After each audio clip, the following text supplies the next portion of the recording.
and it was a great team effort to beat DeWanna Bonner in her return to Gainbridge Fieldhouse. Had to feel great for the fans there to see her vanquished and not playing well, and Alyssa Thomas complaining all over the floor. People were genuinely rooting for Angel Reese to do well in the WNBA. She came in with huge attention, charisma, and was seen as Caitlin Clark's biggest rival. From her college fame to viral moments, she brought the kind of buzz the league could promote, but in the pros, hype isn't enough. Scoring just for points again isn't simply disappointing, it's becoming a trend. Fans are noticing, checking the stats, and wondering, is that it? Social media isn't praising her, they're confused. Sure, she's rebounding hard, but offensively, she's not showing up. Even her biggest supporters are trying to explain it away, saying people just don't understand her style. But the truth is, she's clearly struggling and everyone can see it. We got to celebrate beating down DeWanna the Scammer Bonner. Cheers, my friend. Cheers, buddy. DeWanna Bonner, I just want to start here. You stink. You stunk it up. You caused all that ruckus. I thought you stopped shooting threes hitting the side of the backboard when you took the Indiana Fever jersey off. The moment DeWanna Bonner stepped onto the court at Gainbridge Fieldhouse, the crowd's mood changed instantly. This wasn't just another matchup, it was personal for Indiana fans. Bonner had left the Fever mid-season, and the fans hadn't moved on. The boos started the second she entered the game and didn't stop. Every time she touched the ball, the noise grew louder. When she went to the free throw line, chants of "quitter" rang out from the stands. This wasn't just frustration, it was a response to what fans saw as betrayal, and they made sure she felt it. Foul on Sophie Cunningham. That is her first team second. Coming in from Parker Phoenix, number 14.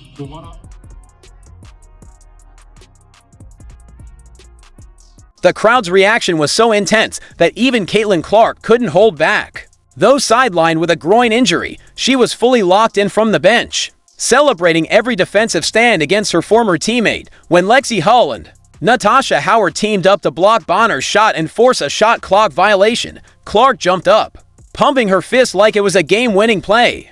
Her excitement wasn't just about the stop, it was a clear signal of how much Bonner's departure still resonated within the team.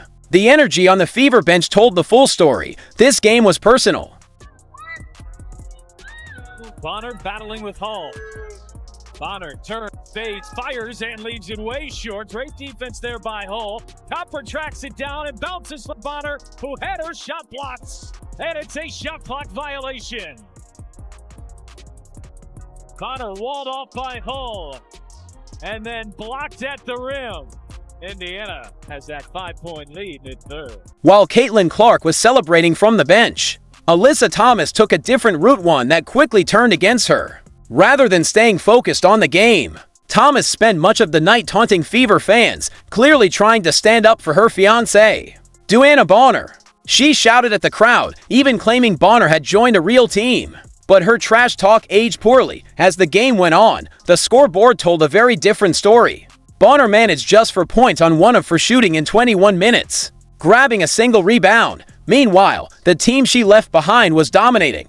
The Fever weren't just winning, they were sending a message. For fans who felt betrayed by Bonner's mid-season exit, this was poetic justice, and for Bonner, it was a stinging reminder of what she gave up when she walked away from a team on the rise. Booed in her return, which is to be expected considering the circumstances in which she left, and the players that have come in for the Fever are much better than Bonner was for them. Ari McDonald has been a revelation. She was great in this one again, and Chloe Bibby looks like a perfect fit. So all in all, Fever fans have to feel pretty damn good. With Caitlin Clark sidelined by a groin injury, many question whether the Indiana Fever could keep up with the third-place Phoenix Mercury. This was expected to be the game that exposed just how heavily the team leaned on their rookie star, but Ari McDonald flipped that script completely. A player who wasn't even on the roster at the start of the season, McDonald took full advantage of her opportunity and proved she belonged. The former Arizona standout, known for her steady scoring in college, erupted for a career-high 27 points while going a perfect 10 for 10 from the free throw line. She brought everything DeWanna Bonner never did in a Fever uniform: grit, urgency, and leadership. Beyond scoring, McDonald dished out for assists and constantly attacked the rim with blazing speed, leaving the Mercury scrambling to keep up. Her energy sparked the entire team. And on a night when Indiana was supposed to fall apart without Clark, McDonald proved the Fever are far more resilient. And that Bonner's departure might have been exactly what this team needed to rise. When did you realize you had it kind of going tonight, and what kind of opened up for you? It felt like you were scoring kind of from basically everywhere. When I seen those 2 threes go in, then I saw how easy it was, like getting into the paint. I'm like, okay, I'm converting. All right, I'm good. Like, let's keep being aggressive, or just, keep taking what the defense is. But McDonald didn't carry the load alone. Klobai signed on a short 7-day contract, stepped onto the court with something to prove, and she delivered in limited minutes. She dropped 10 crucial points, knocking down shots with confidence, and helping to stretch the floor, giving Indiana the spacing it had been lacking. Her impact wasn't limited to offense. She also came up with a key steal on the defensive end, bringing energy and toughness to both sides of the game. Despite being a temporary addition, Vi played like a seasoned pro, fearless, focused, and fully committed. Her performance made it clear she wasn't just filling a roster spot, she was earning it. So Indiana trailing by 9, trying to pick up the pace here, and Chloe Bibby hits a 3. In transition, Chloe Bibby's done this a million times in her time at Maryland and in practice. But McDonald didn't carry the load alone. Klobai signed on a short 7-day contract, stepped onto the court with something to prove, and she delivered in limited minutes. She dropped 10 crucial points, knocking down shots with confidence, and helping to stretch the floor, giving Indiana the spacing it had been lacking. Her impact wasn't limited to offense. She also came up with a key steal on the defensive end, bringing energy and toughness to both sides of the game. Despite being a temporary addition, Vi played like a seasoned pro, fearless, focused, and fully committed. Her performance made it clear she wasn't just filling a roster spot, she was earning it. She's got the 5 fouls. Boston, Cunningham. Yes! And a foul! Sophie Cunningham! Give her 3, and she'll go for 4. Fontes battling, spins, fades, fires, and hits. Bibby, corner 3. Oh, yeah! Cunningham. The most satisfying twist of the night. The game-changers Ari McDonald and Klobai were only in Indianapolis because DeWanna Bonner chose to walk away. Her exit freed up the cap space that allowed the Fever to sign players who actually wanted to be there, and they didn't come just to fill out the roster, they came to compete. McDonald and Vi brought hunger, heart, and a spark that lit up the entire team. This wasn't a group barely surviving without Caitlin Clark, it was a squad thriving in her absence, showing off a level of chemistry and energy that hadn't been there all season. On the other side, the Phoenix Mercury looked stunned, confused, and increasingly frustrated as they watched the team they expected to roll over completely dominate the game. What was supposed to be Indiana's weakness turned into its greatest strength. The phrase addition by subtraction had never felt more real. And just when Phoenix thought they might claw their way back, Aliyah Boston made sure the door slammed shut for good.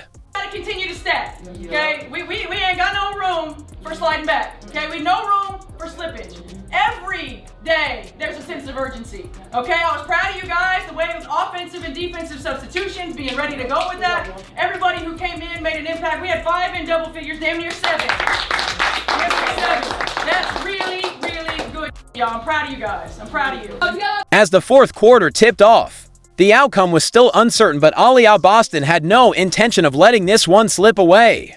Already turning in a strong performance with 22 points and 12 rebounds, she shifted into takeover mode when it counted most, with the Mercury making a final push.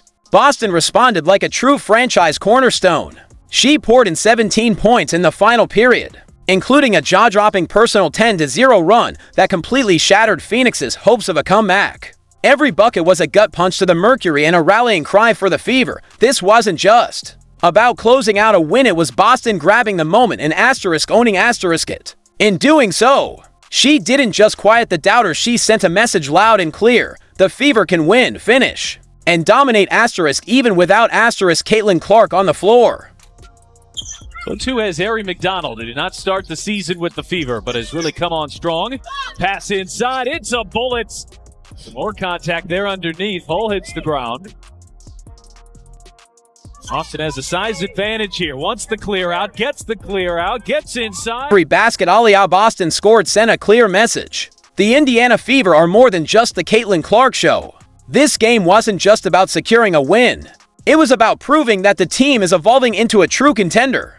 Boston embraced the spotlight with the poise of a seasoned leader, repeatedly attacking the rim, drawing fouls, and converting 10 of her 13 free throws. She didn't shy away from contact. Instead, she thrived in it, punishing every Phoenix mistake. Her dominance on both ends reflected a shift in the Fever's identity. They weren't just trying to survive without Clark, they were learning how to win without her, and at the center of it all was Boston, anchoring a team that's finally starting to believe it belongs in the championship conversation. Teams have now erased double-digit deficits. 9:30 to decide a winner. Howard inside Boston, deep position. Wow. Dangerous pass there by McDonald, rescued by Howard. Howard trots inside, left hand off the mark. Boston pulls it down and lays it in. McDonald has just had that look in her eyes here tonight, but it's Boston taking over in the fourth.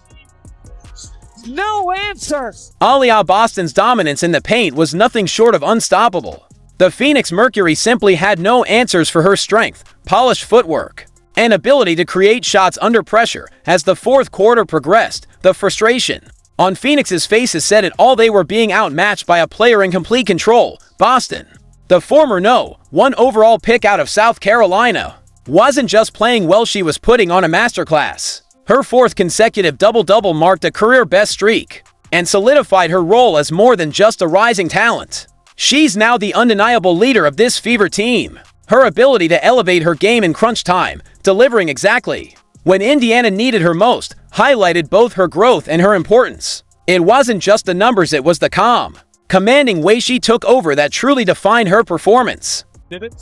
Only 15 three-point attempts and 6 makes for Phoenix from outside the line. Boston step through, lays it in. You can't stop her.